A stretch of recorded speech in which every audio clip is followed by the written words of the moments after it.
La paz de Cristo, amados hermanos, la manada pequeña del Señor Jesucristo, todos aquellos que buscan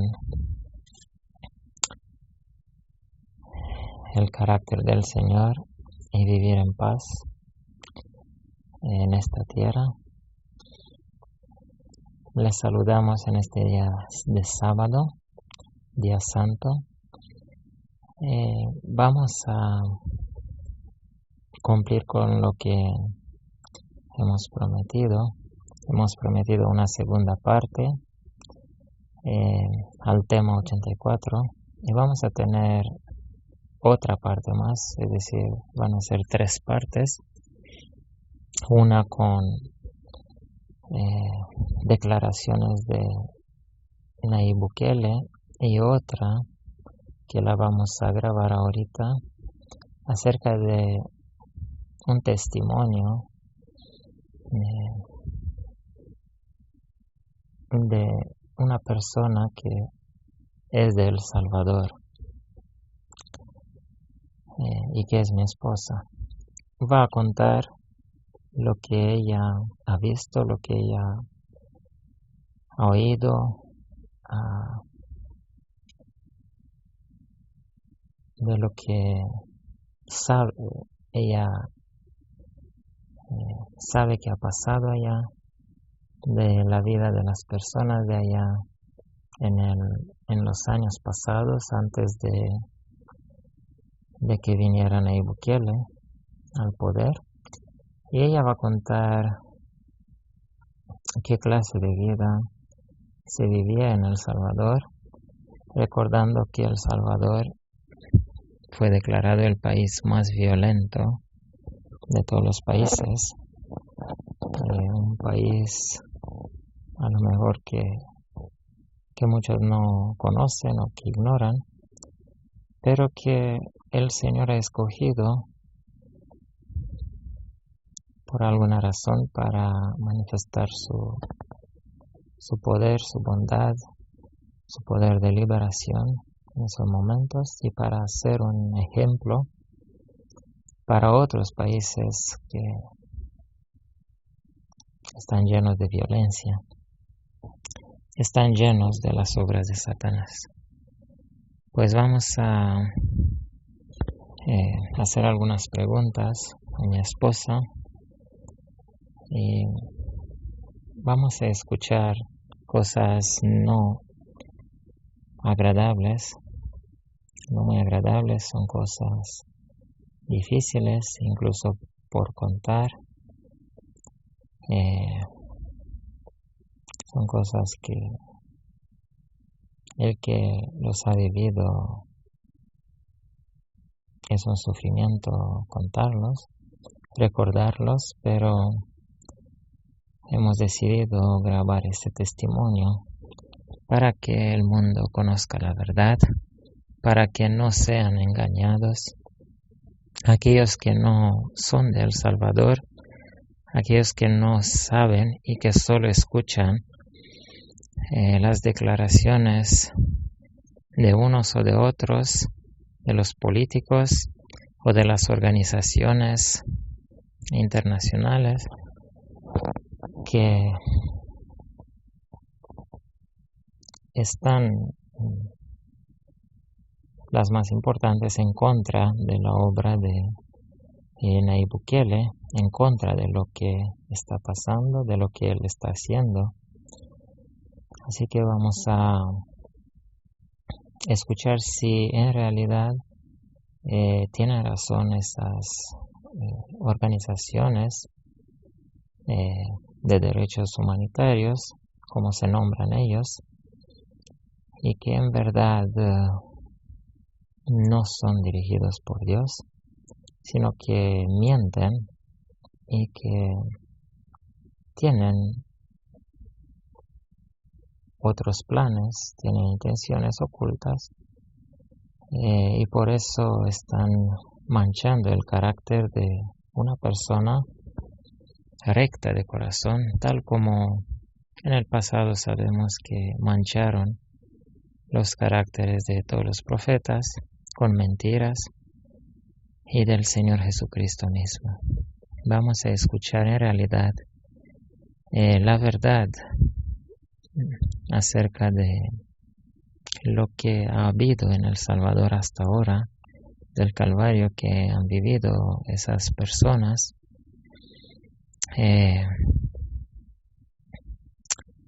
Una realidad que nosotros los del occidente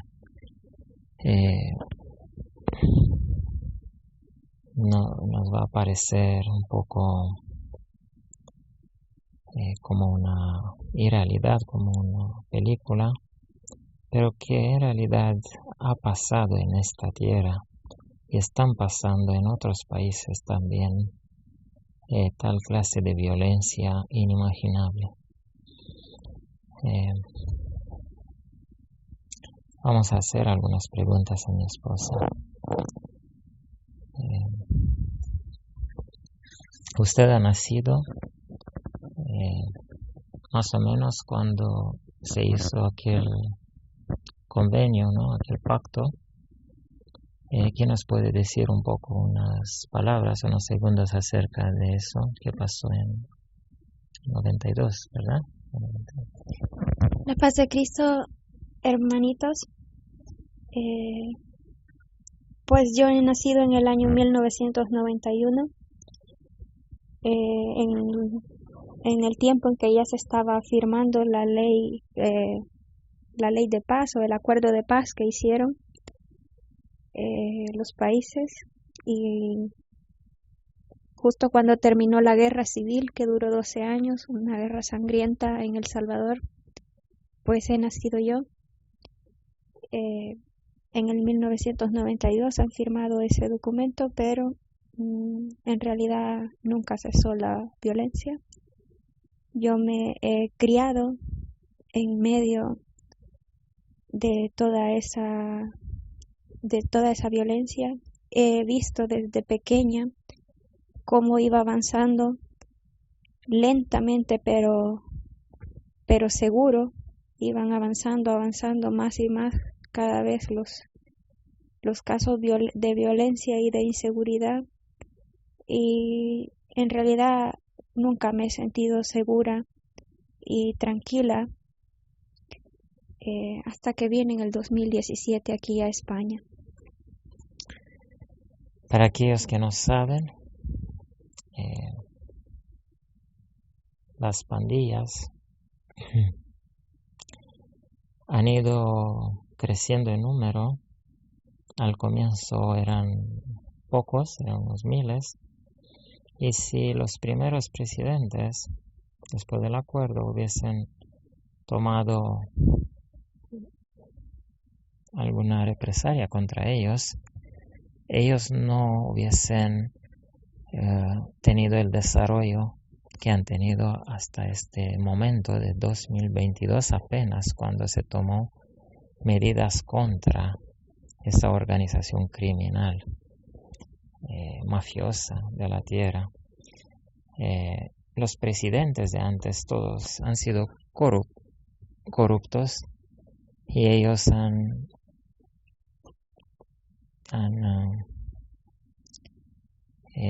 han permitido la existencia de esos criminales. Incluso han hecho tratos con ellos, les han permitido muchas cosas, han colaborado con ellos. Esos criminales organizados se ocupan con las drogas, y ellos son conducidos por otros, por jefes. Dicen que hay unos 15 cabecillas de las principales. Actualmente son unos 75,000 criminales, de los cuales han capturado ya unos 50,000, casi unos 50,000 hace unos días, decían eso. En solamente 3 meses desde cuando se comenzaron las represalias contra esos pandilleros, ellos desde ese año, desde 1992 hasta 2022, ellos han cometido 120.000 crímenes y hablamos de crímenes entre los civiles, entre las policías. Es el país con más violencia de todo el mundo. Es un país donde no se puede salir en la calle sin el riesgo de recibir una bala. Vamos a escuchar algunos testimonios sorprendentes de cómo esas pandillas,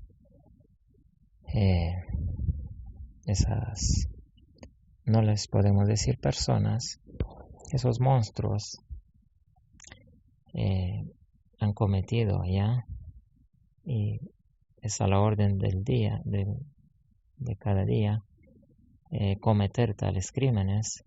A ellos no les importaba nada, solamente se iban, mataban a quien querían y luego nadie les hacía nada.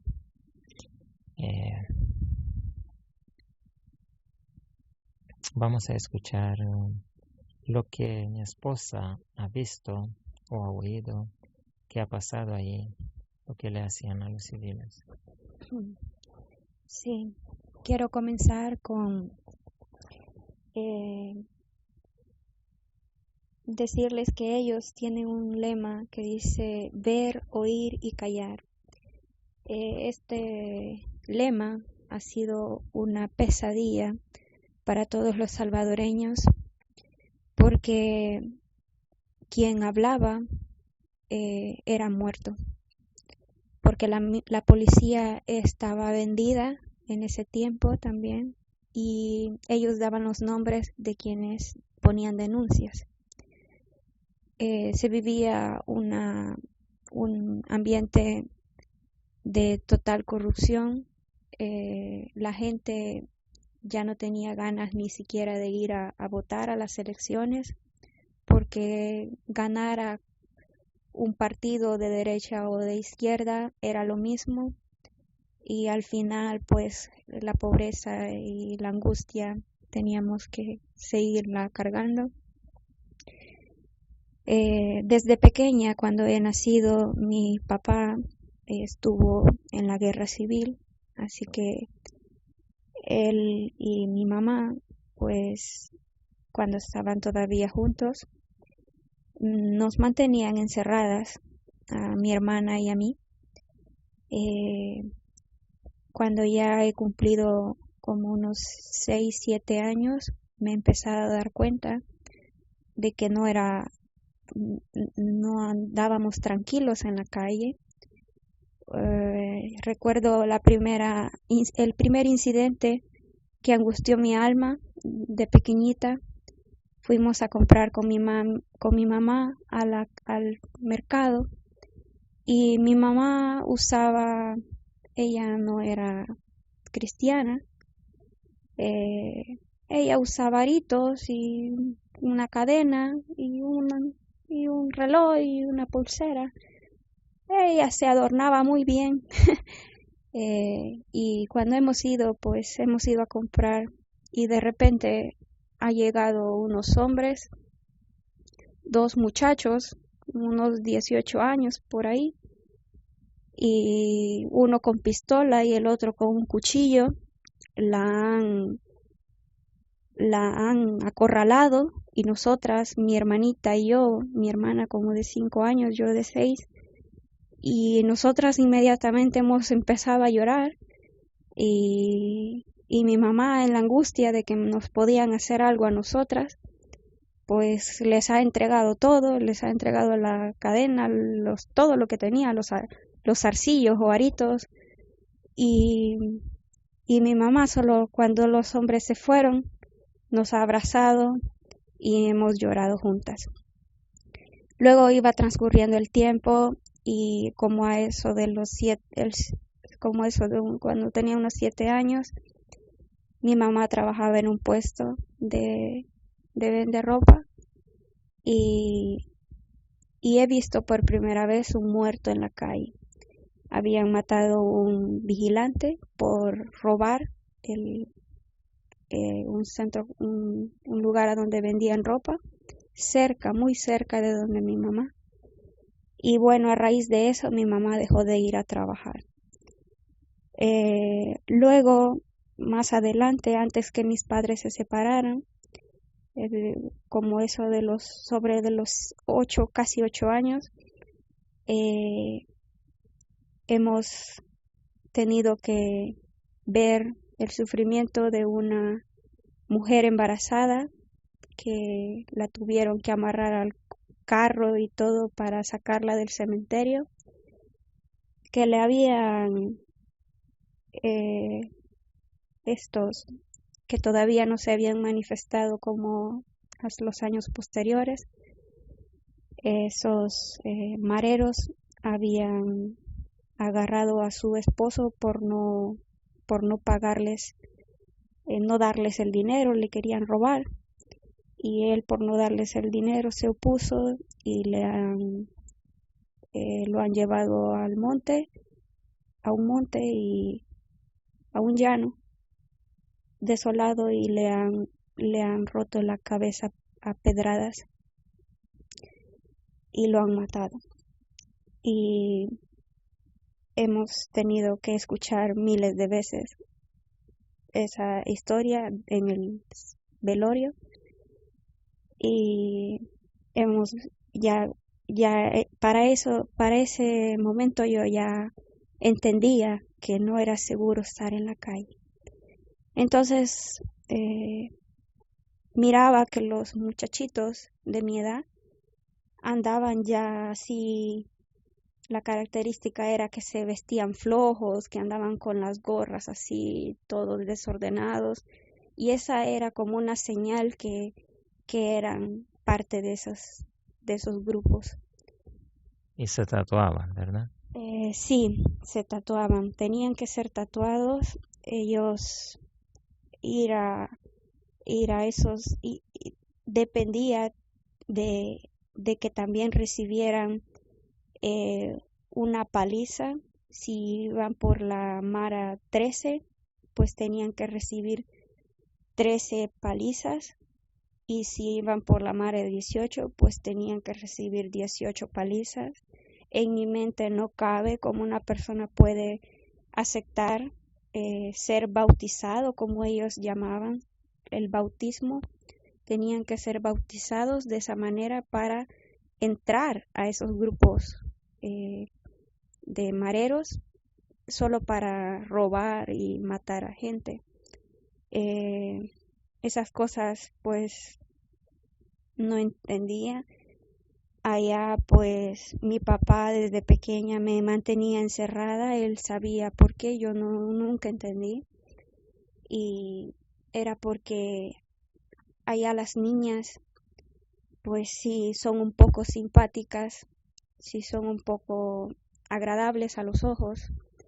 Estos mareros las cogen y, y ellos pues las hacen sus mujeres, y lo peor es que tienen que pasar igualmente el bautismo, como ellos le llaman, pero no con paliza, sino que las violan, y no las viola un hombre, sino que las viola todo el grupo, o 13 o 18 hombres o más, no tienen número, y después de haberlas violado, pues entonces ellas ya tienen que ser parte de su grupo. No hay escapatoria, ni para muchachos, ni para muchachas, ni para hombres, ni para mujeres. No hay escapatoria. Si quieren salirse de las maras, tienen que morir. Algunos habían hecho acuerdos de que si se hacían cristianos, pues entonces les perdonaban la vida.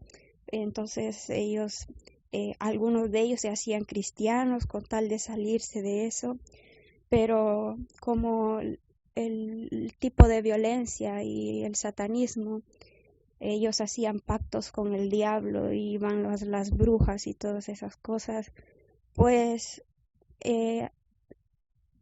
el Señor permitía un tiempo que se mantuvieran vivos quizás, pero luego venían, si los encontraban, las maras contrarias, porque ellos se tatuaban, pues algunos andaban tatuados en la cara o en las manos, aunque se pusieran ropa normal, pero las manos sí las tenían tatuadas, con 3 puntos que tuvieran en el dedo gordo y el dedo índice, pues se sabía que eran mareros.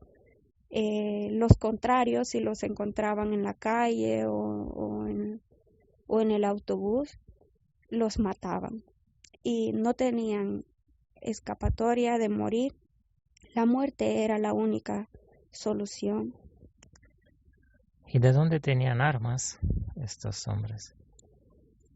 Pues no, al principio pensábamos que eran ellos los que las compraban,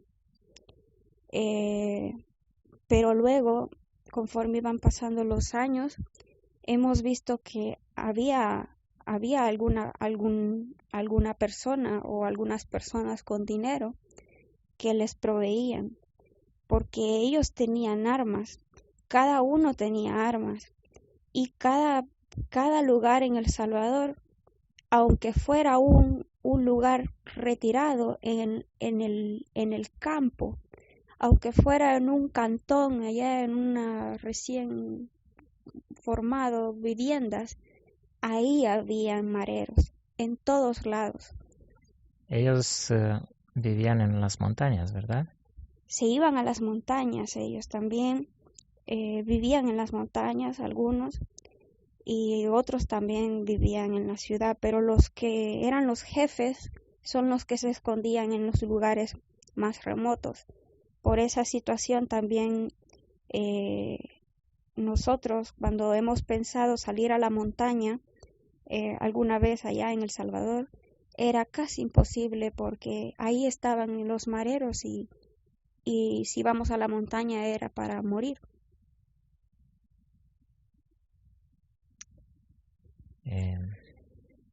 Entonces la gente que querían sobrevivir y tenían que vender algo, tenían alguna tienda, algún negocio, todas estas personas tenían que pagarles.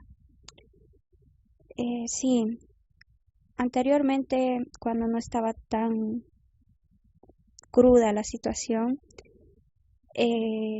los muchachos, la gente joven, los mayores, cultivaban su tierra, iban a los campos y sembraban y cultivaban café, maíz, pero cuando empezaron a cobrarles y si no les pagaban, los mataban ahí mismo en el campo, en el trabajo.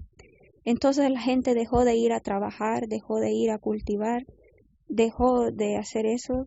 Y si tenía una tienda, todas las tiendas, sin distinción, todas las tiendas pequeñas tenían que pagar cada día o por semana una cierta cantidad y básicamente no les alcanzaba, era casi un castigo prácticamente tener un negocio, porque tiendas, negocios, cosas de vender zapatos, en los mercados, cada puesto del mercado común que usted podría tener en su ciudad, cada puesto, sea que vendiera queso, pescado, frutas, frescos, refrescos, lo que sea, tenía que pagar a la alcaldía, porque la alcaldía pasaba cobrando su impuesto, y tenía que pagar a los mareros. ¿Y qué pasaba si la gente no tenía para pagar o no quería? Casos concretos. Bueno, casos concretos los mataban, no había otra solución, no los amenazaban porque la amenaza ya había estado de años. He visto y sido testigo presencial de gente que han matado, un negocio que había de una familia, tenía la mamá, vendía verduras y frutas en en un camino, y pues la mamá era la dueña del negocio y la hermana, la familia, toda la familia pues trabajaba con ellos, y ella era la dueña del negocio y ella se negó a pagar. Pues un día, cuando yo he pasado en el microbús, porque se miraba del microbús a ese lugar, pues la habían matado. A los 2 días, pues el hijo empezó otra vez el negocio, empezó a vender otra vez, y en esa misma semana, otra vez, cuando he pasado con el microbús, habían matado también al hijo, porque no querían pagar la extorsión. Entonces, las demás de la familia, pues han cogido todas sus cosas y se han ido. Entonces ellos, ¿cómo matan? ¿De noche o vienen de día y entran en la tienda y lo matan? Pues ellos, no importa si son las 12 del mediodía, plena luz del día, en la mañana, en la tarde, no importa. Ellos matan a la hora que sea, y la gente que trabaja en las oficinas, porque también hay muchos que viven en lugares muy peligrosos, y si tienen que pasar por una colonia que es de la otra mara, por ejemplo, si yo vivía en una de la Mara 13 y yo tengo que pasar por una colonia de la Mara 18, si ellos se dan cuenta o me conocen o me ven que yo entro a la otra casa, al otro lugar, pues también hasta por eso matan y esperan que salgan de los trabajos, o los esperan cuando van a subirse a los microbuses o buses para ir al trabajo. Y también hay peligro en viajar en el autobús. ¿Qué conoce acerca de historias de violencia en los autobuses? Bueno, para mí ha sido una selva, prácticamente un milagro sobrevivir. En el autobús uno vive en una continua angustia. No puede llevar uno dinero consigo, mucho dinero. El celular, pues hay que esconderlo en el zapato, en el calcetín, en la media o donde sea, y para que no le roben el celular. La gente pues se suben ellos, cuando uno menos lo espera, va tranquilamente en el autobús, se suben. Bueno, se subían antes, se subían y con la pistola, uno adelante del autobús y el otro atrás. Con la pistola pues amenazaban que si no daban $2 o $1 por persona, los iban a matar a cualquiera, o mataban al motorista. Muchos casos de gente que han bajado del autobús para matarla. Muchos casos de que han llevado a las muchachas cuando se viaja de noche después del trabajo. Allá en El Salvador a las 6 de la tarde es totalmente oscuro. Entonces la gente generalmente viaja de las 6 a las 8:30 de la noche de regreso a su casa, y en ese lapso pues cogen las muchachas. Si van varios, las cogen, las llevan hasta el final y las violan allí. En algunos casos pues no solo las violan, las cogen y se las llevan y las matan después de violarlas todos.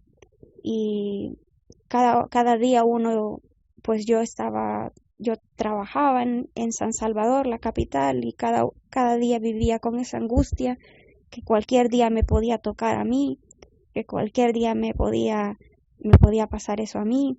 Y ellos pedían dinero, y muchos casos de que mataban al motorista y al cobrador, que es el que pasaba cobrando el pasaje, porque no querían los dueños de la red de autobuses, no querían pagar las rentas, entonces como no querían pagar las rentas, mataban a sus motoristas y a sus un caso muy marcado que conmocionó a todo El Salvador y de forma especial a mí, porque era el microbús, la ruta del microbús donde yo viajaba. Posteriormente viajaba mucho, era la ruta donde yo viajaba. Han cogido el microbús lleno de gente, el último viaje sobre las 8 de la noche, el último viaje para ir de regreso a la colonia. Y antes de llegar en un cruce, antes de llegar a meterse en la colonia, los han obligado, los de la mara contraria, han obligado al del microbús a meterse en una callecita. Bueno, era común eso, era común para robarles a todos, les robaban a todos, incluso si uno viajaba en microbús privado. Pero ese día no solamente les robaron a algunos, sino que han cogido gasolina, han rociado, han pasado por todo, algunos 2 o 3 se pasaron por todo el microbús rociando a la gente, rociaron a la gente con gasolina, a todos, y algunos antes, como iba tan lleno el microbús, los que iban en la puerta, hubo un caso de una muchacha y un muchacho que el muchacho se sacrificó por ella, por la novia, y prácticamente la ha tirado, y la muchacha se logró salvar, pero él quedó atrapado adentro del microbús. Los han rociado, y después de haberlos rociado,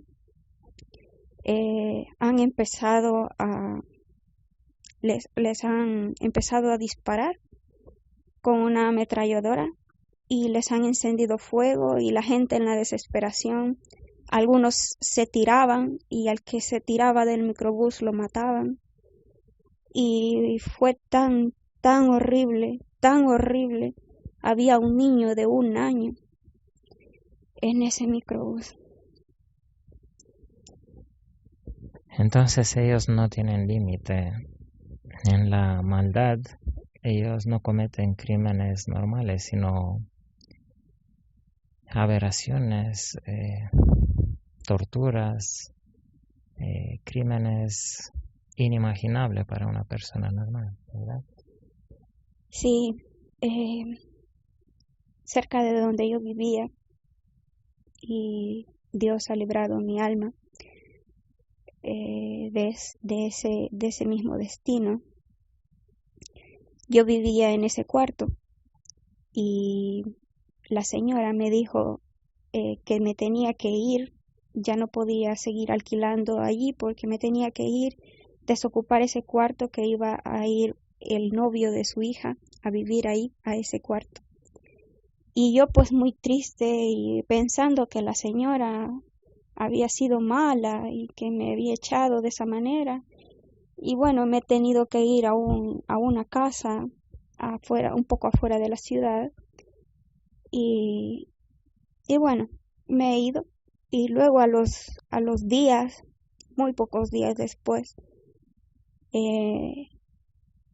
me ha llamado mi tía. Yo iba a ir a visitarla. Casualmente ese día fui a visitarla, y el muchacho que se había ido a vivir ahí, a donde yo vivía, en ese cuarto, habían llegado los mareros porque la señora era bruja, hacía brujería, yo no lo sabía, y el muchacho, dijeron los mareros que necesitaban hacer un ritual para el diablo y que necesitaban una víctima para ofrecérsela al diablo, y que si no le daba una de sus hijas, pues que le tenía que entregar al muchacho, al novio de la hija. Y la señora, por amor a sus hijas, que tenía solo 2 hijas, entregó al muchacho. Al muchacho lo han sacrificado, lo han torturado, lo han macheteado en el estómago todos, lo han macheteado hasta matarlo. Luego le sacaron el corazón, hicieron el ritual satánico ahí, cocinaron el corazón en una olla y luego se han comido el corazón entre todos. Arrastraron después ese cuerpo en toda la pequeña calle hasta llegar a una quebrada, pero el cuerpo ha quedado entre el cielo y la tierra, guindado en una barda, porque con la ropa el muchacho se quedó trabado en unas espinas por ahí de la misma barda y ha quedado expuesto, y todo el mundo, porque había una colonia enfrente, todo el mundo ha visto al muerto. La señora ha lavado su casa, ha lavado con lejía, ha lavado la calle entera antes de que amaneciera, ha lavado todo, todo, todo, y parecía que no había pasado nada. Pero la policía ha llegado y yo pensaba que esos polvitos del FBI eran mentiras, que distinguían la sangre, pero no. Ellos investigaron, querían ver de dónde habían arrastrado al cuerpo y han echado ese polvito. La policía, cuando ha llegado a reconocer el cuerpo, y han empezado a echar el polvo ese, y se miraba la marca blanca que quedó mucho tiempo, creo que meses, quedó marcada esas marcas blancas, las marcas blancas que eran la sangre del muchacho, y las marcas y el lago de sangre los llevó hasta el lugar a donde habían matado al muchacho, que era justo enfrente del cuarto a donde yo antes vivía y a donde ese muchacho había llegado a vivir.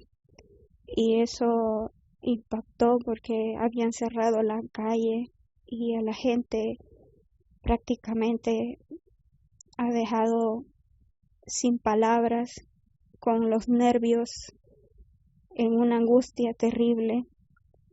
Y yo solo pude dar gracias a Dios que yo tenía que haber sido esa víctima, pero Dios me salvó.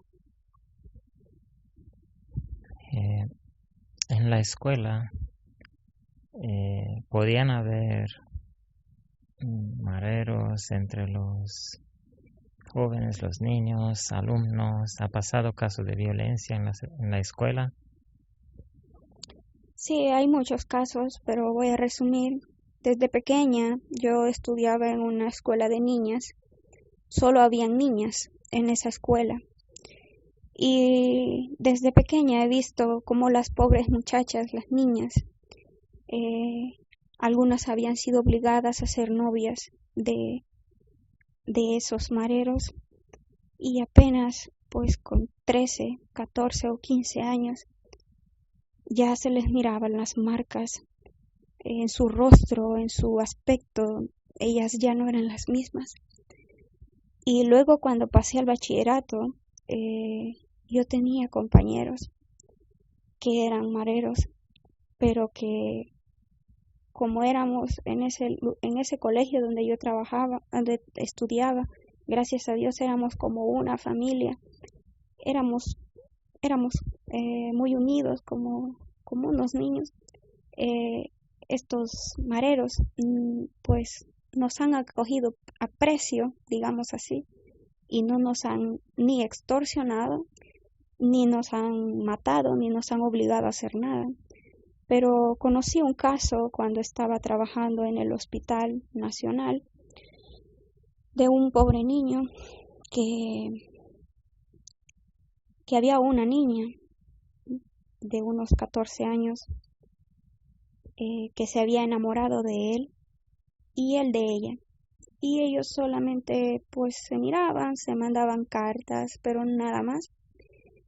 Pero este muchacho no sabía que tenía unos compañeros, miembros de la Mara, miembros de las pandillas, y un día lo han esperado a la salida de la escuela. Eran compañeros, cuando salieron todos, han salido y estos compañeritos, uno de ellos estaba enamorado de la muchacha, de la niña, y para quitarlo del medio ha llevado una pistola a la escuela y cuando ha salido, pues le ha dado un balazo por la espalda y por un milagro de Dios, que solo Dios puede hacer un milagro de esa manera, el balazo, mientras le pegó el balazo, el niño cayó del impacto, el niño se hizo hacia adelante y cayó de frente.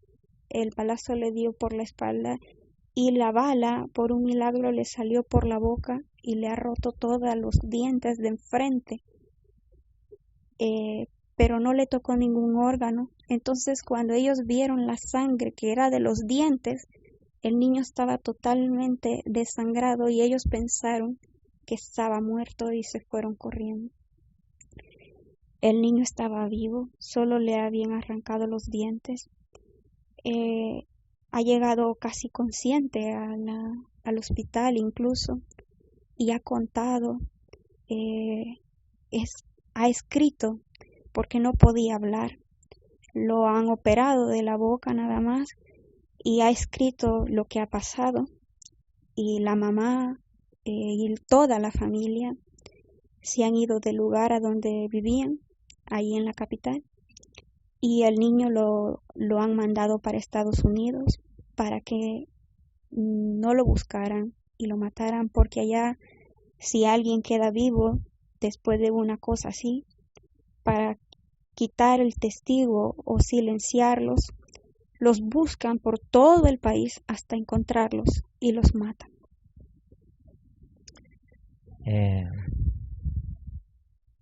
¿Ha estado usted en peligro acerca de eso en la escuela? ¿Ha habido algún caso de eso en su vida de peligro?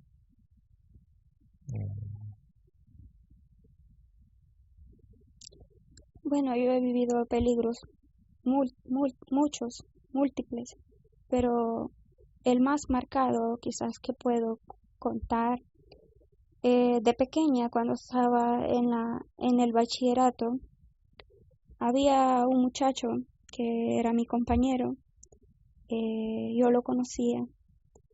Gracias a Dios que en ese momento pues él decía estar enamorado de mí y lloraba por mí, pero yo nunca le hice caso. Y él al final desistió después de mucho tiempo y se hizo novio de otra compañera y ya se olvidó de mí, gracias a Dios. Pasaron los años y había una compañera mía, una muchacha de la misma facultad, pero ella iba un año antes en la universidad y esta pobre niña se llamaba Esther. Era como un ángel, se parecía tanto a mí, hasta se reía como yo y era tan trabajadora, tenía un puesto de frutas y verduras con su madre. Era una niña tan buena, tan humilde, siempre andaba sonriendo y lamentablemente este compañero mío que yo había conocido y que en ese tiempo parecía una persona normal, se había hecho marero y no sé cómo se había hecho novio de esta niña, Esther. Y cuando esta niña un día iba a una actividad de la escuela con sus compañeros del primer ciclo, la han esperado y ha llamado ella y les ha dicho, ahorita en tal bus voy y ahí me esperan en la parada que iba ella con unas frutas para la actividad que tenía. Pero cuando ha llegado el autobús ella no se bajó y les acababa de llamar hace 5 minutos que iba en ese autobús y que y que allí se iba a bajar.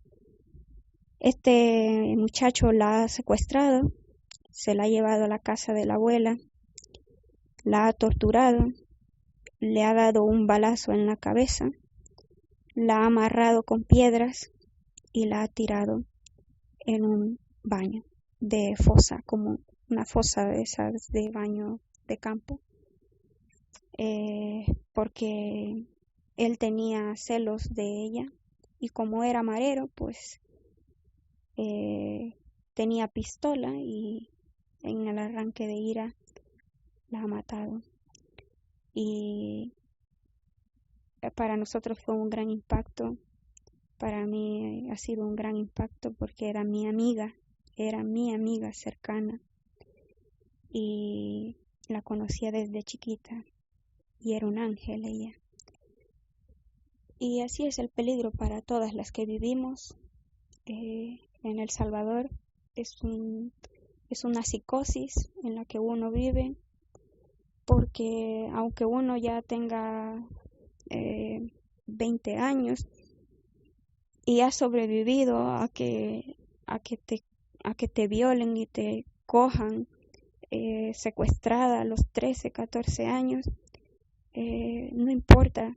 Si ellos te miran en la calle y les gusta a uno, si uno les gusta, ellos te vigilan, te ven a dónde te metes, a dónde vivís, a dónde trabajas, y no importa, te buscan y te secuestran y te matan, o te secuestran y no te dejan salir nunca más hasta que ellos quieren.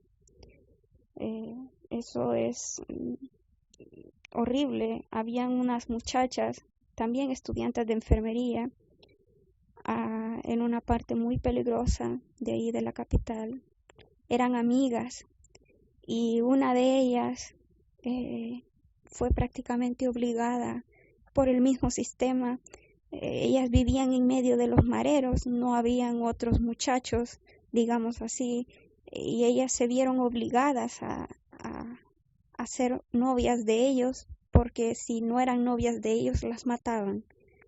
Entonces, en un arranque de celos, porque ellos son enfermos, no sé, tienen algo, son celosos de cualquier cosa o se inventan celos, no sé, y las pobres muchachas las han cogido, los supuestos novios se las han llevado a un lugar, a una finca alejada.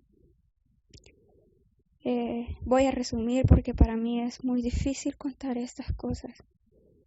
Las han llevado a un lugar, una finca así alejada de la ciudad. Las han matado a balazos en la cabeza y en el cuerpo. Y después no les ha bastado eso, las han cortado en pedazos.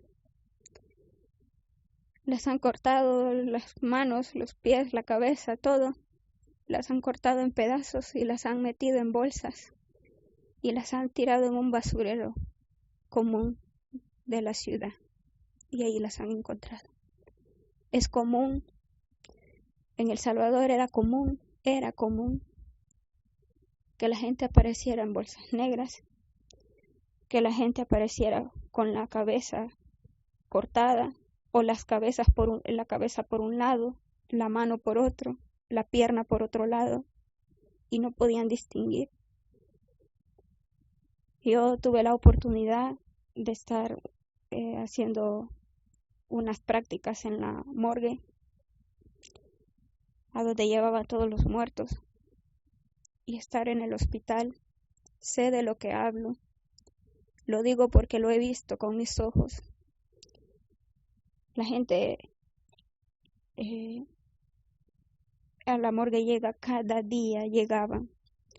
Estuve solo como 3 o 4 días ahí, pero me bastó para salir totalmente traumada, más de lo que ya estaba, viendo cada día llegar muertos de todas partes de la capital y incluso de otras partes para hacer investigaciones. La gente Por eso todavía es un poco conservador en El Salvador, porque como hay un dicho que decimos en El Salvador, vivimos con el corazón en la mano. ¿Y por qué la gente se ha quedado en El Salvador? Han intentado pasar a otros países, es peligroso irse del país. ¿Qué les pasa a las personas que tratan de salir del país caminando por tierra? Bueno, la gente sueña en El Salvador antes, y yo cuando todavía estaba allá, yo compartía el sueño de salir algún día de El Salvador para poder tener una mejor vida en paz.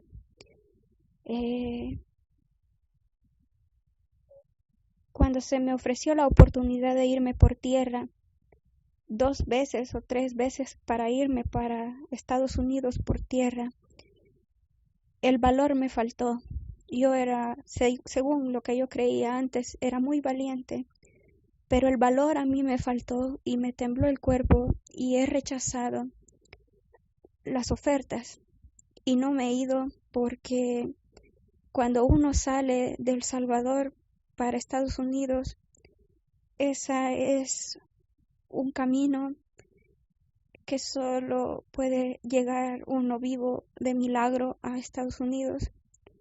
Si no te matan, si no te encuentran los mareros en el camino para ir saliendo de El Salvador, si no te matan los lugareños, así los maleantes también de ahí de Guatemala, si no te secuestran para hacer tráfico humano, para prostituirte para toda tu vida hasta que mueras. Eso estoy hablando de las mujeres, sobre todo. Los hombres directamente los matan o los mandan a morir a algún lugar para hacer cosas. Pero el lugar más peligroso que podemos pasar camino a Estados Unidos es El Salvador. Ahí hay una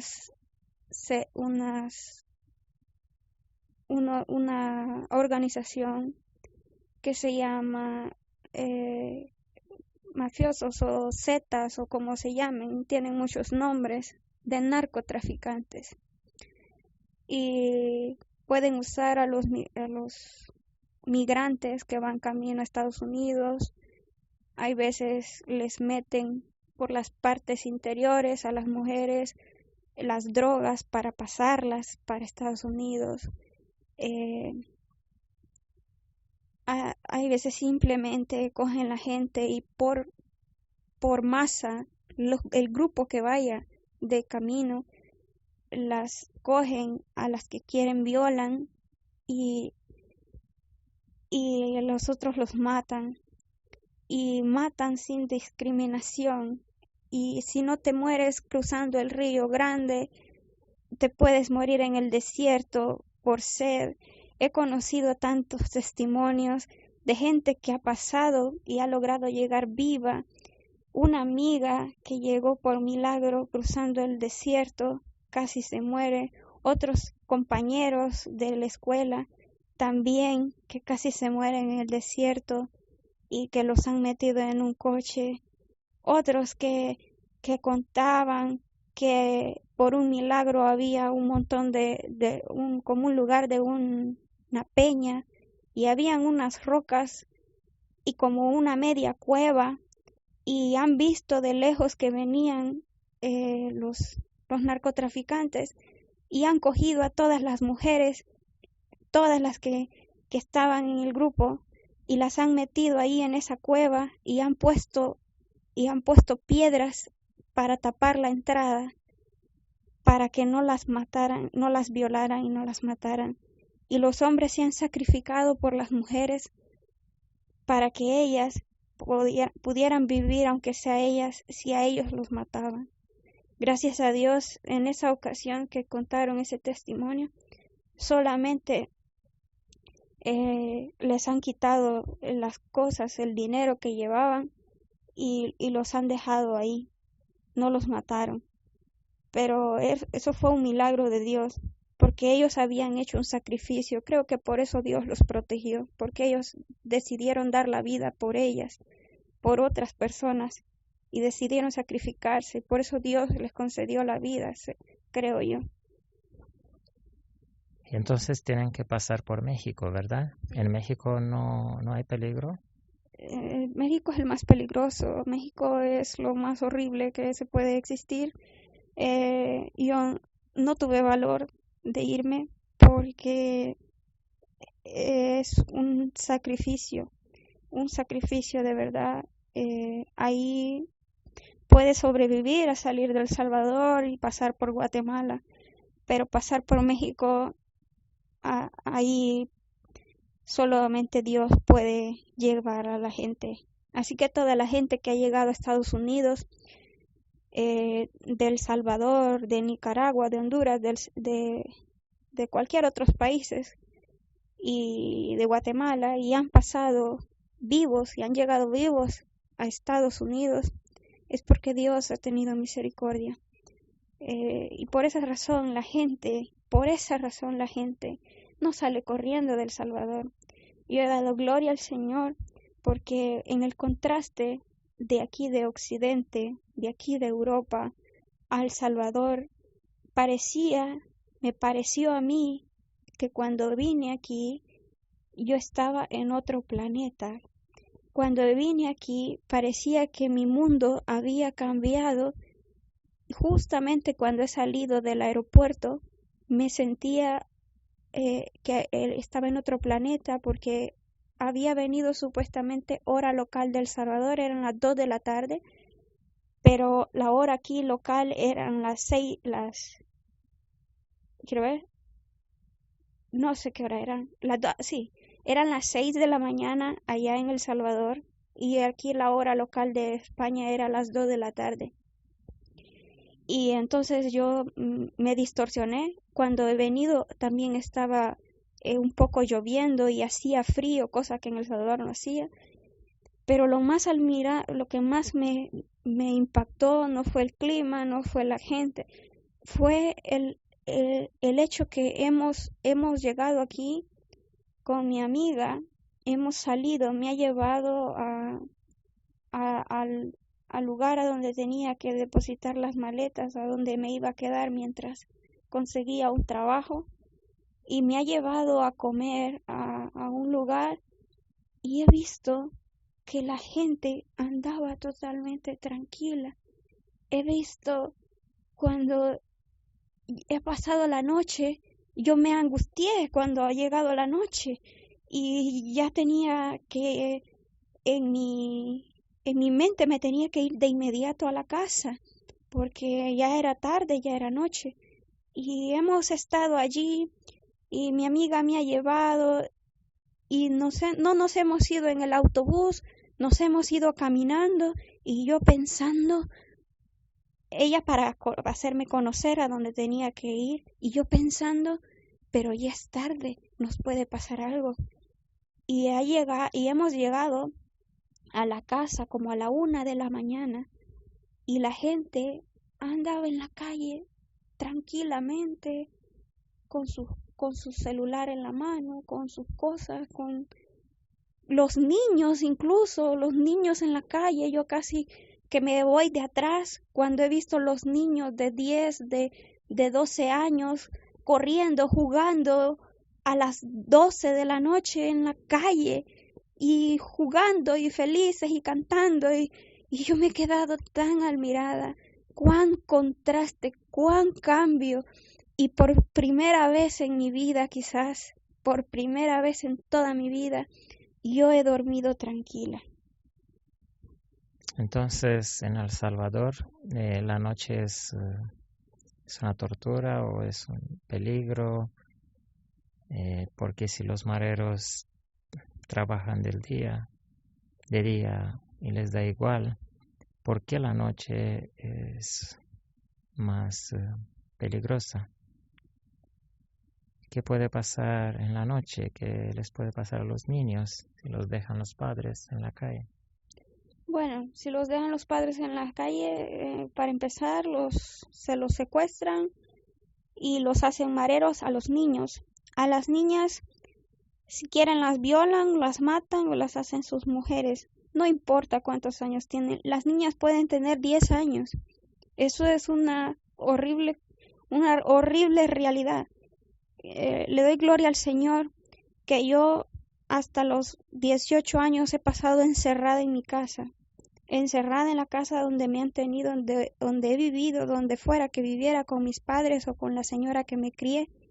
Me han tenido encerrada y doy gloria al Señor por eso, porque a donde antes, cuando yo tenía como 10 años, a donde antes se reunían amigos así para comer, muchachos de esos que pasan jugando y se reunían en la esquina para reunirse con sus amigos y pasar ahí, ya no habían, ya se habían ido todos para Estados Unidos o para otros lugares, se los habían llevado la familia y ya no estaban ellos, sino estaban los mareros en la esquina, posterior a mi casa. Entonces, es una angustia total andar en la calle. En ese tiempo era una angustia y para los niños peor. A las 6 de la tarde, como les repetía, a esa hora es noche en El Salvador. Y muchos han dicho que se han espantado, en el mundo se ha espantado porque han hecho como una ley marcial o ley de sección o como le han llamado.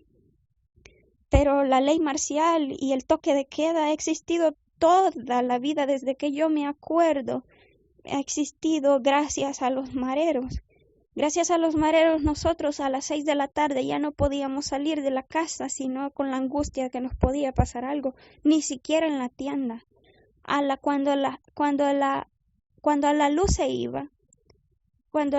iba y empezaba la noche, solo la gente que venía así de San Salvador, así cuando estaba yo en el pueblo, en la provincia donde vivía, solo esas personas andaban en la calle. Ni una sola persona se miraba en la calle. Rara vez se miraba alguna persona en la calle. Entonces, ¿usted no ha salido nunca temprano de noche o no ha vuelto de noche a casa? Si tenía que volver en la noche a la casa, sobre todo cuando estaba trabajando ya grande, en la única ocasión que yo podía decir que he salido de noche, tenía que ir en taxi y con el alma en la mano y orando a Dios que no me pasara nada. Eran raras las veces que llegaba tarde, pero de lo contrario, cuando iba en autobús, si tenía que viajar en autobús era lo más horrible. Podían robarte, podían asaltarte. Hay algunos que solo simplemente te robaban y te pinchaban en el estómago y ya te morías en el camino al hospital. Había mucha angustia. Cuando estaba pequeña, tenía como 12 años, hubo un tiempo como 2 años que la señora con la que me crió y mi papá, que vivía aparte, no me dejaban ir ni siquiera a la escuela sola. Habían dado la orden en la escuela de que todos los niños tenían que ir acompañados de los padres a ir a dejarlos a la escuela, porque había salido una banda de tráficos de órganos humanos que cogían a los niños que encontraban en las calles, a cualquier lugar que los encontraban. Si los encontraban solos, los cogían, los llevaban, les sacaban los órganos y luego los dejaban tirados con un papelito, gracias por su colaboración. Y debido a eso, la angustia de nosotros ha crecido tanto que en ese tiempo, como de 2 años así, mi papá me llevaba a la escuela, me llevaba y me traía a ir a la salida, y a la tienda. Si no iba con mi mamá de crianza, ella iba a la tienda, porque no podían dejarme ni un minuto sola. siempre estaba en la casa, siempre estaba encerrada, porque no era seguro estar en la calle. También quisiera contar otro testimonio que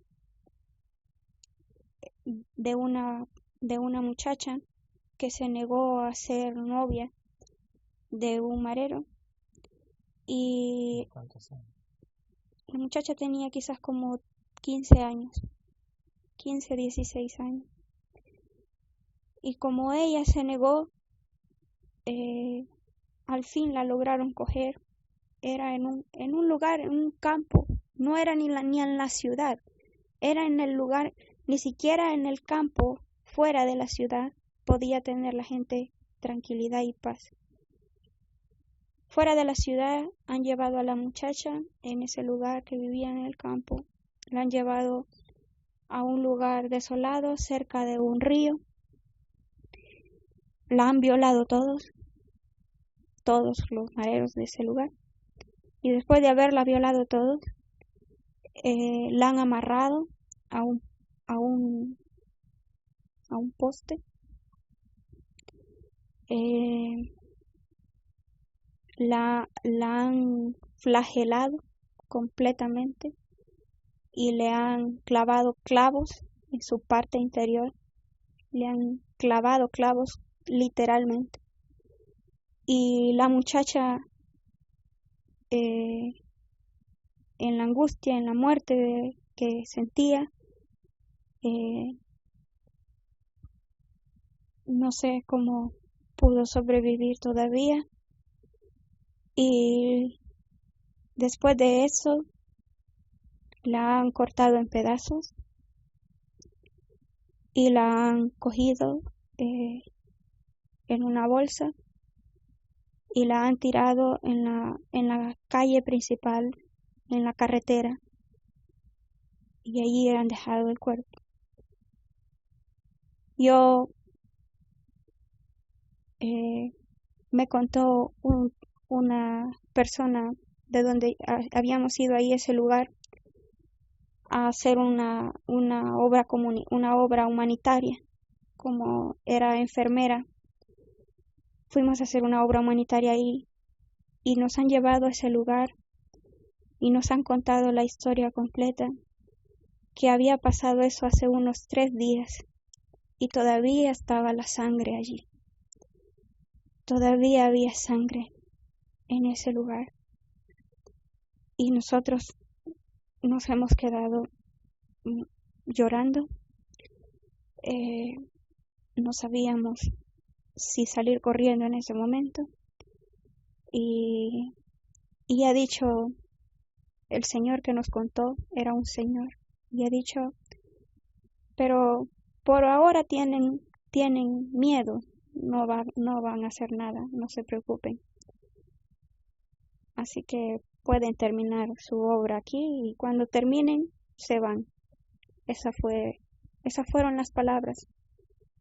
Mientras yo trabajaba y mientras estaba ahí en la capital, he visto tantos testimonios, he visto tanta gente que ha muerto y gente muriendo en la calle. Un día fui a una casa de una compañera y he ido a comprar las tortillas a un lugar cerca de donde estábamos.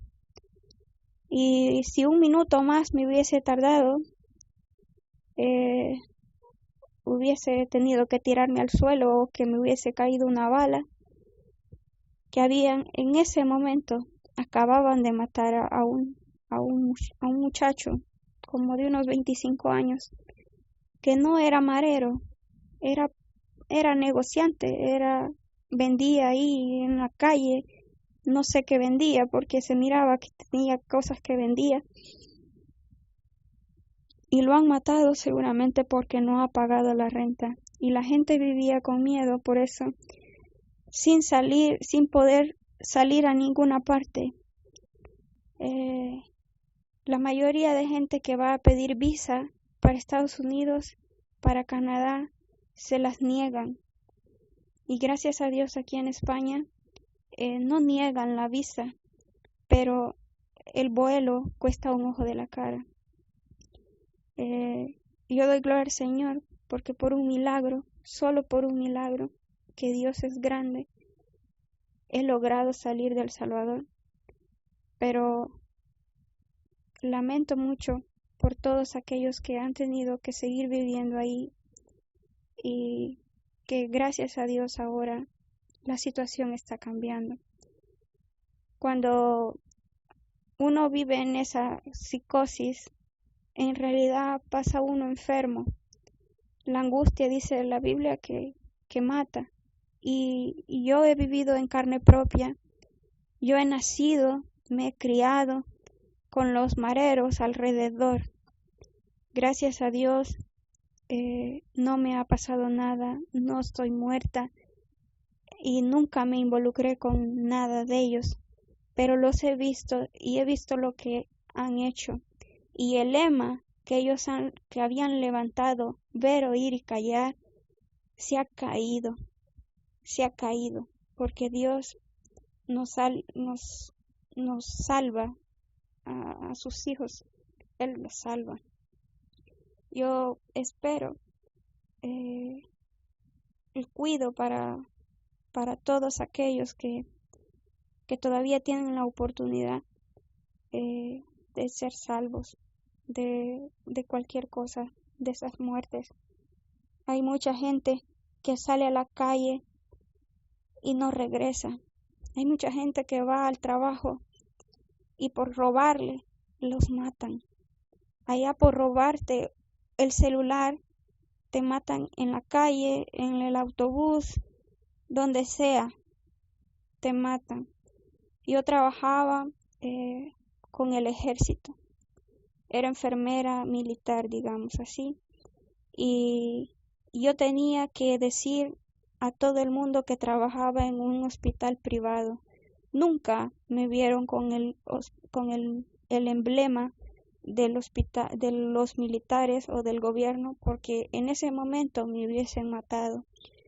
Y yo he nacido en un lugar, en una provincia donde gobierna una mara contraria, y me fui a vivir a un lugar a donde era la otra mara contraria, y por un milagro de Dios, que solo Dios puede hacer eso, nunca me pidieron el DUI.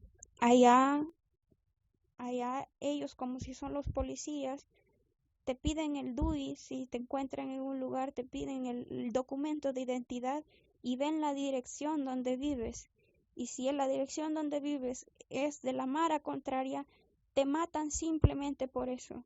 No porque les hayas hablado, no porque hayas ido a denunciar, simplemente por vivir en otro lugar. Y Dios me ha protegido porque el Señor no permitió que me mataran. Quisiera también agregar que cuando vi la noticia que el gobierno de El Salvador había mandado a derrumbar los lugares, los sepulcros con las marcas de las maras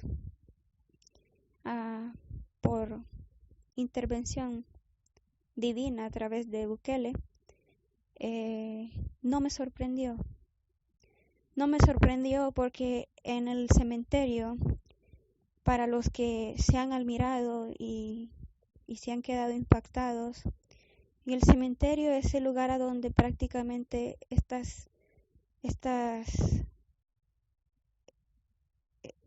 estos mareros iban y hacían sacrificios al demonio. Ahí mataban a niños, a bebés, y los ofrecían al demonio. Esto lo hacían en los cementerios. Los mataban a los bebés y los ofrecían al diablo. Ahí iban a matar a la gente y la dejaban tirada. En los días festivos del Día de los Muertos, la gente que tenía la costumbre de ir a enflorar sus tumbas tenía que alejarse porque ellos tenían que hacer sus fiestas allí. La gente no podía ir ni siquiera tranquilamente al cementerio porque esa era prácticamente la segunda casa de los mareros.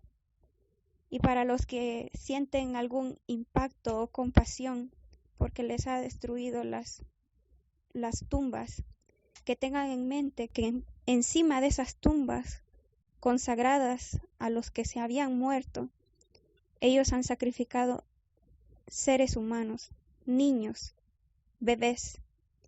Ellos tienen un lema que no importa si tienen que matar a la mamá, al papá, a la hermana, al niño, al recién nacido, a la mujer, a quien tengan que matar, al primo, a quien tengan, al mejor amigo, no importa. Si los mareros se lo piden para sacrificarlo al diablo, ellos lo tienen que entregar, aunque fuera la mamá, porque ellos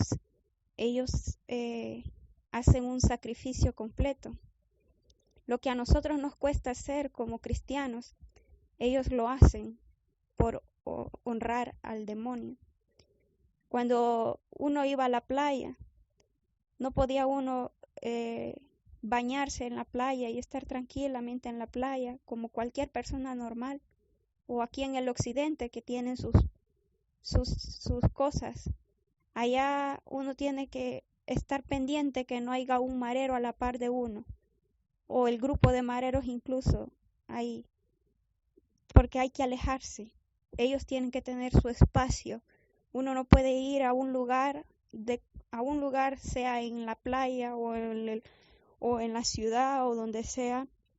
Si hay un grupo de mareros comiendo en ese lugar, automáticamente ese lugar se convierte en posición de ellos y nadie entra y compra para comer y sentarse en las sillas ahí por el miedo. Y pasa eso en la playa y pasa eso en todas partes. También en las casas, uno hasta en la casa puede encontrar la muerte. Yo doy testimonio. Un día que me he dormido para ir al trabajo, vivía en un lugar, en las casas eran inclinadas, era como una cuesta, y yo me levantaba a las 4 de la mañana y ese día me dormí y me han despertado las balas, y cuando he despertado he encendido la luz casi tirada al suelo, porque me he tirado al suelo directamente, y cuando he encendido la luz he visto que una bala de tantas que han sonado, ha entrado, venía uno siguiendo a otro para matarlo, y una bala ha entrado por el techo de lámina y de duralita que había, por el calor tenemos así allí, y ha traspasado el techo y ha entrado justamente en el lugar a donde yo me peinaba. Había un mueblecito donde me peinaba y a esa hora justamente yo siempre acostumbraba a arreglarme y a peinarme. Así que si Dios no me hubiera permitido dormirme ese día, la bala directamente me iba a dar en la cabeza. Y hasta en la casa prácticamente uno no tiene tranquilidad y paz.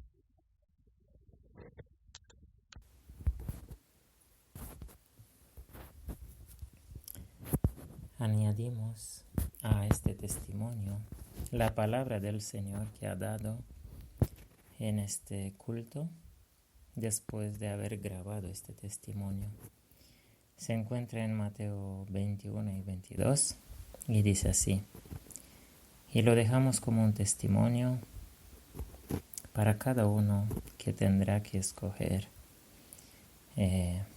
recordando que la Biblia nos dice: te pongo delante la vida y la muerte, el bien y el mal.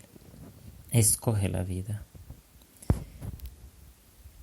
Mateo 21, desde el 27 dice: Tampoco os digo con qué autoridad hago estas cosas. Mas ¿qué os parece? Un hombre tenía 2 hijos, y llegando al primero, le dijo: Hijo, ve hoy a trabajar en mi viña. Y respondiendo él dijo: No quiero. Pero después arrepentido fue. Y vino el segundo y le dijo de la misma manera. Respondiendo él dijo: Yo, Señor, voy. Y no fue. ¿Cuál de los 2 hizo la voluntad de su padre? Recordamos a los oyentes que estas palabras nos muestran que uno puede cambiar y que Dios lo que quiere no es que uno se quede igual como ha nacido o con los errores que ha adquirido, sino que cambie. Es el propósito de estos temas que grabamos desde Madison y de este mismo testimonio. Y para aquellos que han tomado una decisión, les recordamos que pueden cambiar siempre para bien. Es el deseo de Dios, viéndonos cómo cambiamos de gloria en gloria según su admirable carácter. Vamos a leer algunas porciones de estos 2 capítulos para ver que el Señor está apoyando su palabra, está dando su testimonio junto con el testimonio del hombre, como siempre lo ha hecho. Y dice: de cierto os digo que los publicanos y las rameras van delante de vosotros al reino de Dios. Porque vino a vosotros Juan en camino de justicia y no lo creísteis. Notamos, amados hermanos, que el problema es de creer la verdad, de creer y de reconocer las obras de Dios. Ese es el problema, y el diablo es experto en engañar y en presentar a Dios de su carácter, digamos así, con su carácter, el de Satanás, y de presentarse a sí mismo con el carácter de Dios. Así que los más sencillos de esta tierra se arrepentirán y ellos reconocerán las obras de Dios y le alabarán. Pero los teólogos, los que dicen ser salvos o tener la verdad, ellos no reconocerán las obras de Dios en esta tierra. Oíd otra parábola. Hubo un hombre padre de familia, el cual plantó una viña y la cercó de vallado y cavó en ella un lagar y edificó una torre y la arrendó a los labradores y se fue lejos. Y sabemos que los labradores mataron al hijo, recordando que nosotros podemos matar a Dios, podemos crucificar de nuevo a Cristo, podemos ser considerados testigos, pero no de Dios, sino de Satanás, en el gran juicio que se hace al Padre, porque ha sido acusado por Satanás. Y no importa cómo haya comenzado nuestra experiencia, nuestra vida, nuestro caminar con Dios en esta tierra, como también estos han sido puestos por Dios a cuidar de la verdad y de su iglesia en esta tierra, pero han llegado a ser malvados. No importa si hemos comenzado con Dios, si luego nuestro camino se ha unido con el de Satanás. El Señor nos castigará, nos dará la recompensa que merecemos según nuestros hechos actuales. Dice la palabra que el bien que uno ha hecho se olvidará en el día que él comenzare a hacer el mal. Y también el mal que uno ha hecho se olvidará en el día que él comenzare a hacer el bien. Así que en nuestras decisiones y en nuestros hechos acerca de lo que pasa alrededor nuestro, nosotros podemos testificar o de Dios o de Satanás, o por Dios o por Satanás. Y podemos o matar a Dios o condenar a Satanás. La Biblia nos aconseja que condenáramos las obras infructíferas, dice, de las tinieblas. Y el destino de estos que han tenido la Biblia en la mano, dice: por tanto os digo, el reino de Dios será quitado de vosotros y será dado a una nación que haga los frutos de él, los frutos de Dios. Y el que cayere sobre esta piedra será quebrantado, y sobre quien ella cayere le desmenuzará. Ese es el tiempo de juicio, cuando el Señor ofrece a cada uno en estos últimos días cambiar. Y si no cambiaremos, la piedra caerá sobre nosotros. Luego hay otra parábola con el rey que hace bodas a su hijo y con la invitación, y termina diciendo: y cuando el rey vino para ver los convidados que el Señor convida cada día, el Señor, su Espíritu en nuestras conciencias, está clamando, está gritando, está invitándonos a que dejemos el mal y hagamos el bien. Esta es la invitación del Rey de Reyes a sus bodas. Es decir, a ser parte de su reino eterno. Y dice aquí que cuando el Rey vino, es decir, cuando ya la gracia se terminó, el tiempo de oportunidad se terminó. Cuando el rey vino para ver los convidados, vio allí a un hombre que no estaba vestido de boda. Y le dijo: amigo, ¿cómo entraste acá sin estar vestido de boda? Mas él enmudeció. Entonces el rey dijo a los que servían: echadle en las tinieblas de afuera. Allí será el lloro y el crujir de dientes, porque muchos son llamados, pero pocos son escogidos. Amén. Es el tiempo de oportunidad hoy. Y hoy el Señor nos ofrece a cada uno oportunidades de la manera más inesperada para nosotros. En cada día, en cada situación, en cada oportunidad, cada asunto, cada información que nos llega, nosotros tenemos que testificar, como hemos dicho. Tenemos que declararnos o hijos de Dios o hijos de Satanás. Y nuestro testimonio nos hará como tales. Es nuestra parte la de escoger. El Señor no podrá escoger por nosotros.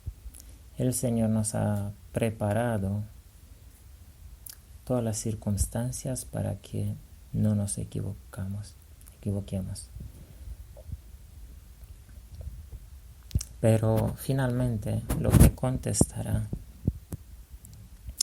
será el carácter que hayamos desarrollado, el mal que hayamos hecho o el bien que hayamos anhelado por todas nuestras vidas.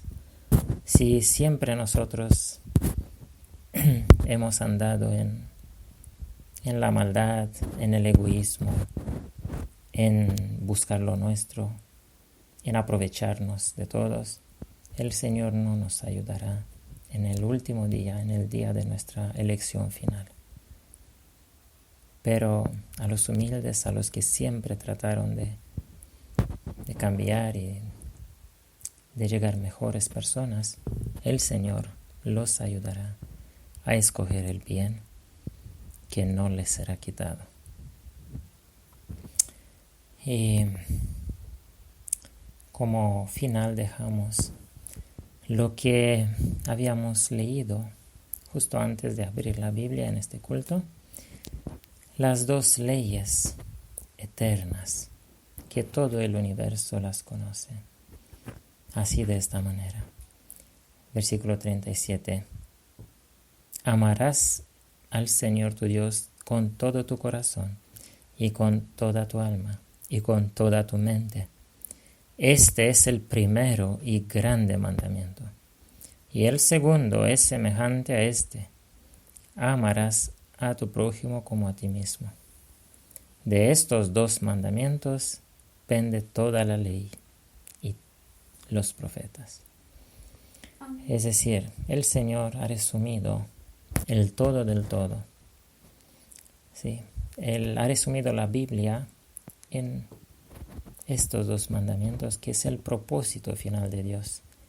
Reescribir en nosotros su carácter o sus dos leyes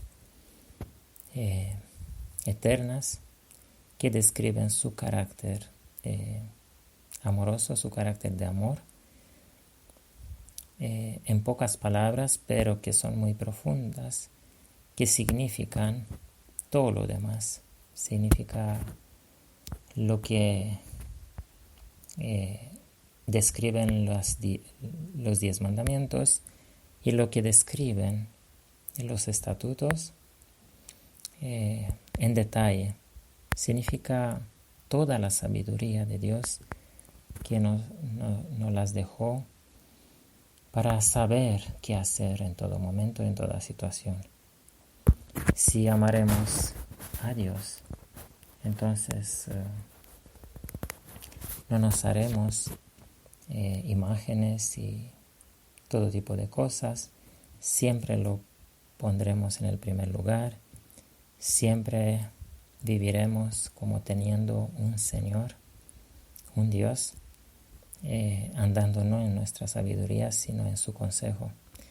Y así en adelante, con los miles y miles y miles de implicaciones de este mandamiento y del otro.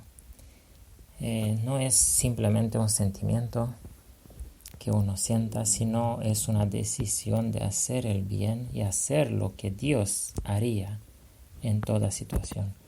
Solamente así podremos ser contados entre los que guardarán los mandamientos de Dios y tendrán la fe de Jesús.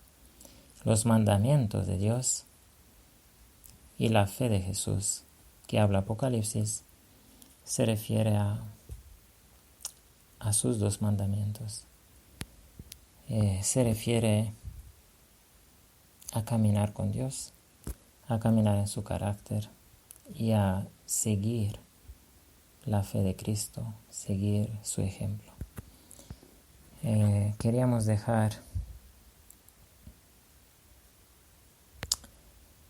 este testimonio para comprender que vivimos en el gran día de expiación, en el tiempo de expiación, en el tiempo del juicio de los vivos, juicio de los que queremos salvarnos.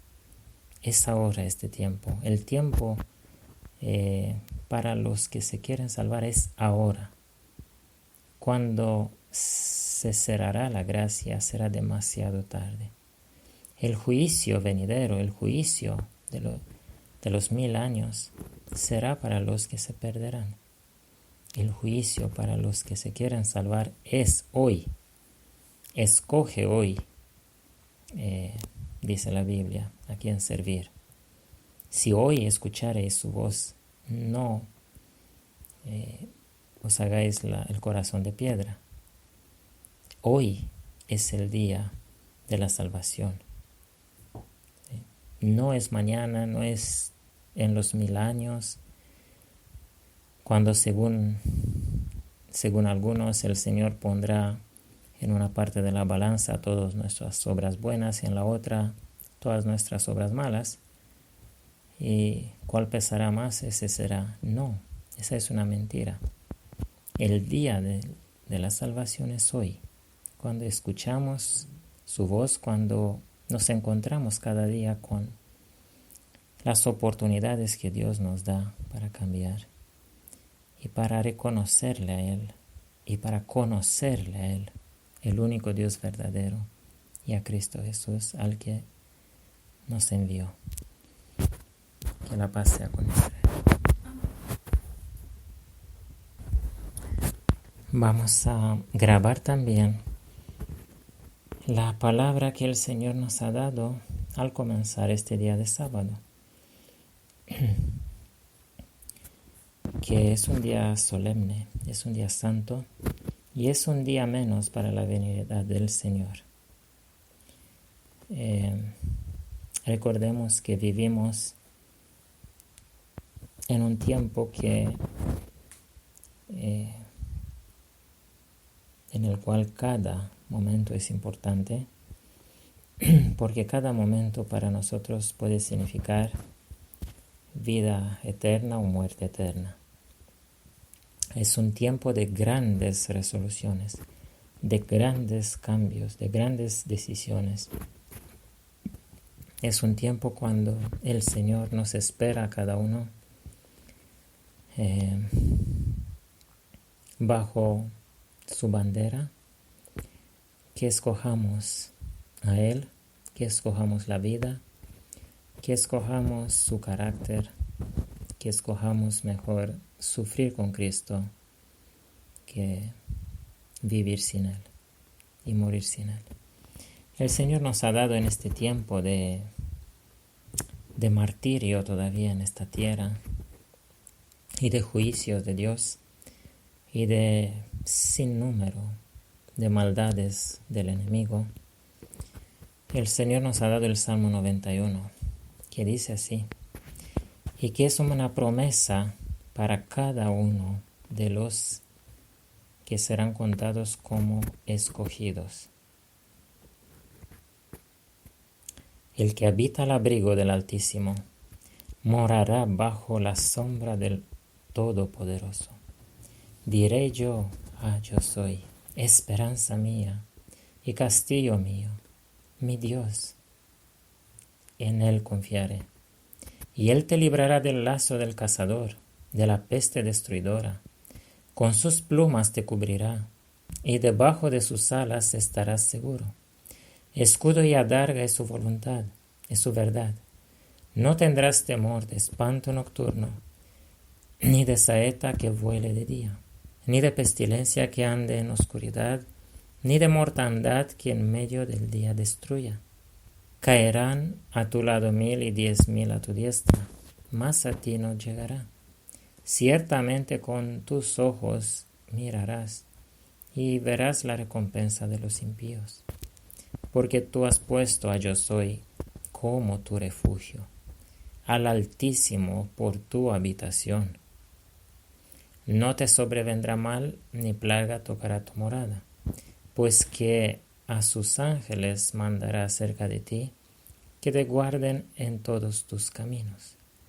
En las manos te llevarán para que tu pie no tropiece en piedra. Sobre el león y el áspid pisarás, hollarás el cachorro del león y el dragón, por cuanto en mí ha puesto su voluntad. Yo también lo libraré. Lo pondré en alto por cuanto ha conocido mi nombre. Me invocará y le responderé. Con él estaré yo en la angustia. Lo libraré y le glorificaré. Lo saciaré de larga vida y le mostraré mi salvación. Amén. Notemos en el versículo 14 otra vez. Por cuanto en mí ha puesto su voluntad. nos toca a nosotros escoger, poner nuestra voluntad o con Satanás o con Dios. Esto también se refleja en nuestras decisiones y en de qué lado nos colocamos en cada asunto.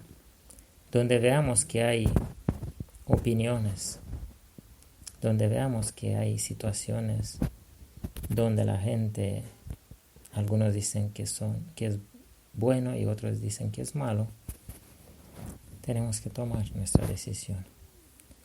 Tenemos que reconocer a Dios en todas sus obras, dice la Biblia. Si no hacemos el esfuerzo de reconocerle y decimos que no importa, ignoramos las oportunidades de dar testimonio de Dios, ¿cómo podremos nosotros ser? ¿Cómo podemos poner nuestra voluntad con Dios o en Dios, como dice este versículo 14? Por cuanto en mí ha puesto su voluntad, yo también lo libraré, lo pondré en alto, por cuanto ha conocido mi nombre. Y te conocerán a ti, el único Dios verdadero, y a Cristo Jesús, a quien usted ha mandado, o tú has mandado. Es Juan capítulo 17. Estaba orando el Señor Jesucristo y Él ha resumido que de eso depende todo, de conocer al Padre. ¿Y de qué manera podemos conocer al Padre? Conociendo al Hijo. Ahí lo pone, conocerán a Dios, el único Dios verdadero, y a Cristo Jesús. Pero en verdad ahí prácticamente dice, conocerán al Padre. Y luego dice la manera de cómo podemos conocer al Padre. Conociendo al Hijo, a quien Él ha enviado. De esa manera. Y podremos conocer a Cristo solamente si somos imitadores de Cristo. De otra manera Él nos dirá, apartaos de mí, obradores de maldad, no os conozco.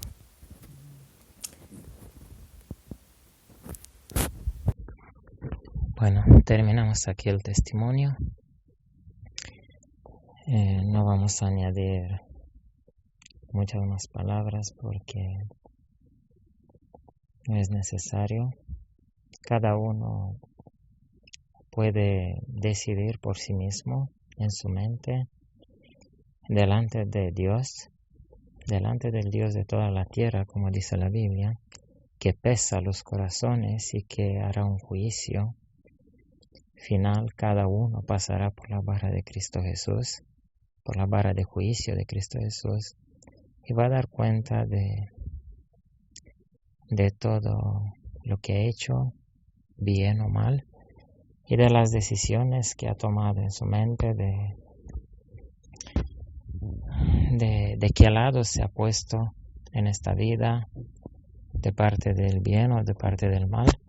Incluso acerca de las cosas que vemos en internet o en la televisión, cuando vemos maldad, violencia en un país, el Señor nos pesa los corazones y Él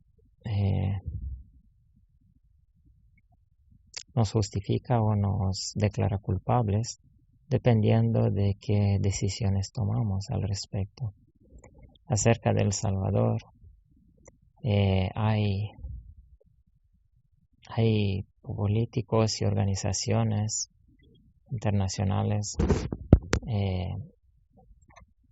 que declaran a Nayib Bukele, el presidente de El Salvador, que es como un dictador y que lo que hace es negar o pisotear los derechos de las personas, de estos mareros, derechos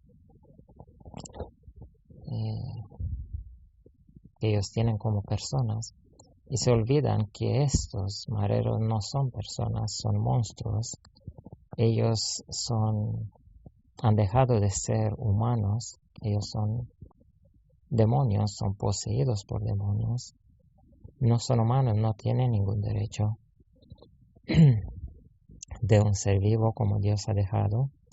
Pero hay estas organizaciones del occidente y de otras partes del mundo, incluso presidentes del occidente, que están en contra de la obra maravillosa que hace Nayib Bukele en El Salvador, la de liberar ese país. Y según han escuchado en el tema pasado, su llegada al puesto de presidente fue providencial. El Señor permite el mal por un tiempo, permite al enemigo hacer sus obras, pero luego actuará Él y traerá el justo castigo para los malvados. Así que para nosotros, el resto del mundo, nos queda situarnos en nuestras mentes de un lado o del otro. Si nosotros decimos o hablamos o decidimos en nuestra mente en contra de la verdad y en contra de Dios, en contra de la obra que Dios hace en un país, y decimos que es obra de Satanás, en la Biblia hay condena para aquellos que ponen las obras de Satanás en la cuenta de Dios, o al revés, las obras de Dios en la cuenta de Satanás. De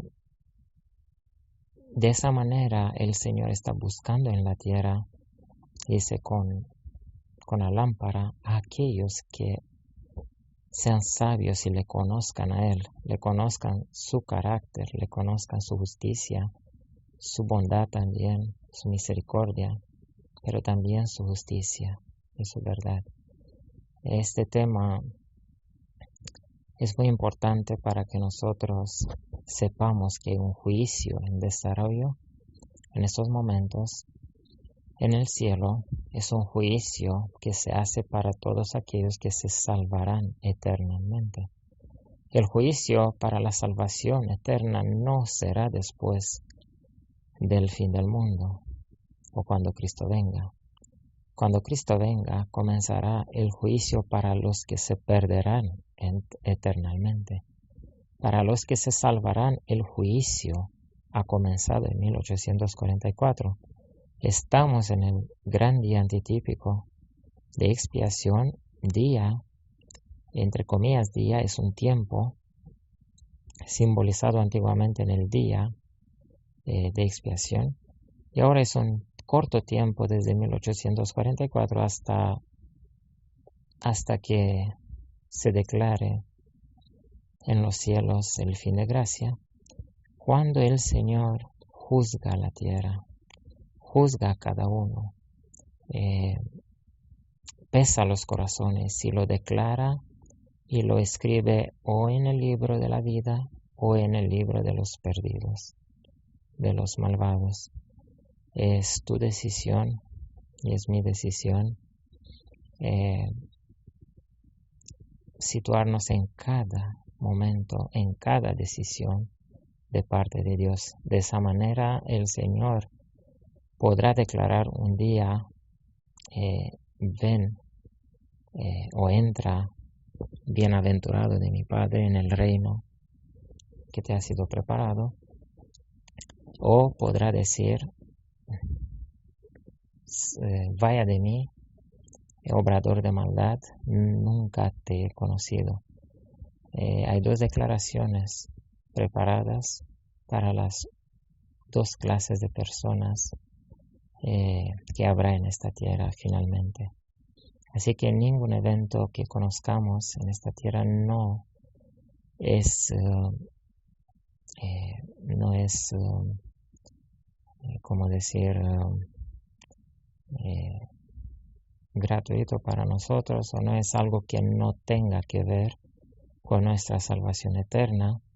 Todo lo que venga a nuestra mente, a nuestro conocimiento, todo lo que encontramos o nos encuentra cada día, cualquier evento que escuchemos, cualquier noticia, cualquier cosa que pase, es algo que daremos cuenta un día delante del Señor, dependiendo de la decisión que hayamos tomado en nuestras mentes. Así que la guerra en Ucrania, la guerra del Salvador contra los criminales, los monstruos, y cualquier otra guerra, cualquier otro juicio del Señor que pueda hacer en este mundo, es juicio nuestro también. Si nosotros comenzamos a decir que Zelensky es el malvado y que por culpa de él hay tantos muertos y tanta destrucción, como dicen muchos, o que Nayib Bukele es un dictador, un malvado y que no da derechos humanos a los criminales, pues aunque no en esta vida, un día daremos cuenta delante del Creador y del Juez del universo, el único Dios verdadero. Delante de Él, nuestras palabras, nuestros pensamientos quedarán escritos en el libro de hechos de nuestras vidas. Cada uno tenemos un libro de hechos, de palabras, de pensamientos, de intenciones ocultas incluso. Nada se escapa al ojo de Dios. Así que tengamos cuidado, amados hermanos, en todo momento, de obrar con temor y temblor, dice la Biblia, para nuestra salvación. Cualquier actitud contraria a Dios, cualquier decisión en contra de Cristo Jesús y de sus obras que hace en la tierra, cualquier descuido de analizar cuidadosamente y orar y estar segurísimos antes de decir que tal persona es dirigida por el enemigo o que las obras que hace son malas, cualquier decisión de este tipo para nosotros puede significar la perdición eterna. Es una cosa muy seria. Ahora han escuchado este testimonio de mi esposa, que Dios sabe por qué la trajo del otro lado del mundo sin habernos encontrado por internet, como muchos, sin nada, simplemente la trajo aquí a esta montaña, Madison, para ser mi esposa y para poder a lo mejor dar este testimonio, para poder someter a juicio a muchos, para poder enderezar los caminos a lo mejor de otros que andan descuidadamente en sus pensamientos, en sus decisiones, y que conozcan todos que Dios es el gran juez que se ha sentado como juez y que se levantará también como juez de la tierra,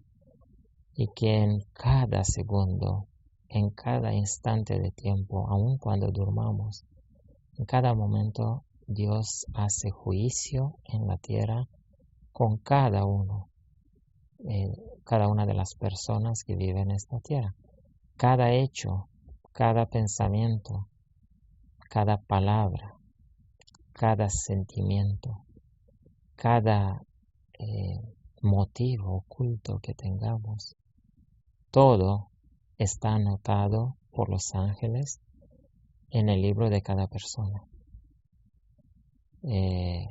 La única manera de poder borrar los malos hechos es caer arrepentidos delante de Cristo Jesús, pedir perdón en su nombre y odiar de todo corazón esas obras malas o que hayamos hecho malo, y seguir desde ese momento mismo hacer el bien con la ayuda de Dios, porque sin Él nada podemos hacer bueno en esta tierra. aquí se termina este testimonio y vamos a preparar el tercer tema, que son algunos testimonios de la vida de Nayib Bukele. A lo mejor prepararemos uno acerca de Zelensky, estos dos presidentes o reyes puestos por Dios en esta tierra para ser ejemplos para todos los demás y usados por Dios hasta ahora. Esperamos que le haya servido. Esperamos y oramos a que no dejen o no tomen, no consideren sin importancia este tema y no ignoren estos rayos de luz que el cielo les manda y nos manda a todos para que conozcamos a Dios y para que tomemos posición de su lado en el gran conflicto entre el bien y el mal y podamos testificar, aunque sea con nuestras oraciones, nuestras decisiones, nuestras actitudes en esta tierra, nuestras palabras de defensa o de condenación a los verdaderos malvados. En este caso, tenemos que tomar la posición en contra o en pro de las obras hechas por Nayib Bukele y de su persona, acerca de Zelensky, de su persona, y el Señor pesará cada decisión. Que el Eterno ayude a cada uno a escoger la buena parte que no les será quitada, como dice la Biblia. Yo soy, bendiga a todo Israel espiritual en esta tierra, aquellos que ven la luz, aquellos que creen la verdad, aquellos que siguen en el camino, la verdad y la vida, y aquellos que no nombran el bien mal y el mal bien en esta tierra. Amén. Bendiciones. Amén.